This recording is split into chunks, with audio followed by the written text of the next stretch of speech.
de coisa pra fazer, mano. Você basicamente vive a aventura de Naruto e você não quer, né? Você é o único que não quer jogar. É o diferenciado, né? O que não quer já desfazou. E, mano, não tem desculpa que você possa dar, mano. O jogo é de navegador, qualquer PC roda. Então, mano, para de desculpa e vai jogar, mano. Até a gente joga. Primeiro link aqui na descrição. Mano, e o jogo é gratuito, mano. Então, né?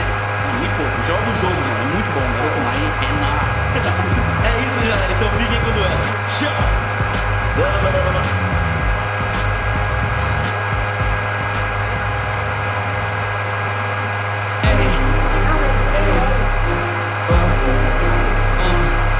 Minutos, chegamos com tudo.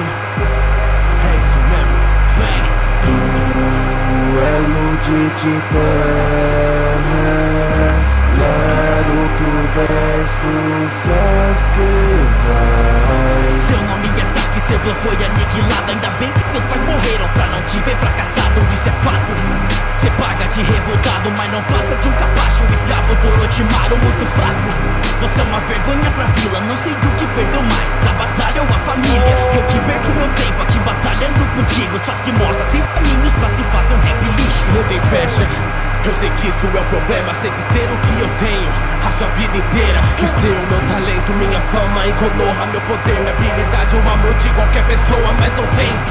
Já te venci muitas vezes e a família que perdi você nunca teve. Desonrar o Yondai, ser um ninja poderoso. Agora faz como seu pai e se torna um lixo morto. Eu sou protagonista desse anime, você é um merda. Quando te ver com seu nome, a gente conversa. Eu entendo, você carrega o ódio desde criança, mas você só traz vingança. Eu sou luz, trago esperança. Seu pai devia ter voltado antes e te dito: filho, ser Hokage não vai fazer você ser menos fudido. Ou pelo menos te explicar que não importa o quanto tentasse, nem se você se humilhasse, seria um terço do Sasuke. Eu lutei muito por você, eu batalhei por cada chance. Se eu tivesse te largado, virava Hokage antes. E mais amadurecendo como meu próprio talento. E vendo que ser amigo de Sasuke é perda de tempo. Eu sou o novo Hokage, do mundo salvação. Eu sou o anime mais bombado dessa nova geração. Reencarnação de Asura, eu sou o herói da guerra. E o que é o Sasuke, além de um memo de merda? Eu cresci em meio ao trauma, pois perdi a família. Eu cresci em meio à raiva, porque era mentira. Eu cresci em meio a mitos